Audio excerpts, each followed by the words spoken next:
గారికి, అలాగే పెద్దలకి, కార్యకర్తలకి, నాయకులకి, డిపార్ట్మెంట్లకి, ప్రతి ఒక్కరికి కూడా హృదయపూర్వక నమస్కారాలు తెలియజేస్తున్నాం.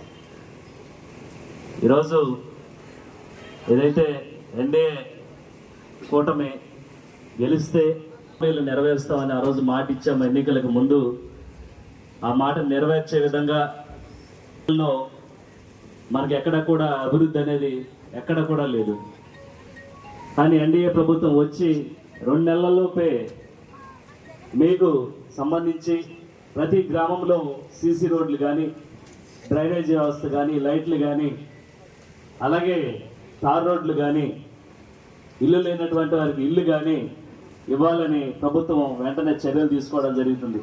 ఈరోజు రాష్ట్ర వ్యాప్తంగా మొత్తం గ్రామ సభలన్నీ కూడా ఒకేసారి నిర్వహించాలని ఉప ముఖ్యమంత్రి అయినటువంటి పవన్ కళ్యాణ్ గారు ఆదేశించడం, అలాగే ఈరోజు ఏదైతే మీ గ్రామానికి సంబంధించినటువంటి రోడ్లు తీర్మానాలు చేస్తారో వీటిని వెంటనే 2-3 నెలల్లోపే ఈ రోడ్లు వేయాలని చంద్రబాబు నాయుడు గారు ఆదేశించడం, ఇవన్నీ కూడా ఈరోజు అభివృద్ధికి తొలిపెట్టుగా మేమందరం కూడా భావిస్తున్నాం.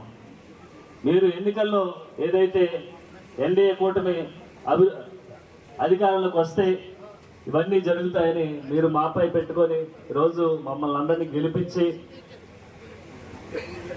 నెలలకు వచ్చిన తర్వాత మీకు తప్పనిసరిగా ఇవి చేయాలని మేము నిర్దేశించి ఈరోజు తప్పకుండా వాటన్నిటిని కూడా చేయడానికి మేము ముందున్నామని ఈ సభాముఖంగా మీకు తెలియజేస్తున్నాం.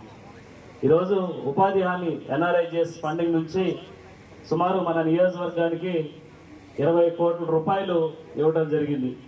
వాటిని మండల కేంద్రాల్లో ప్రతి మండలంలో 5 కోట్లు, 4 కోట్లు, అలాగే 6 కోట్ల రూపాయలు వెచ్చించి ప్రతి గ్రామంలో సీసీ రోడ్లు ఉండాలి అనేటువంటి ఉద్దేశంతో ఈరోజు గ్రామ సభల్లో తీర్మానం చేయడం జరుగుతుంది.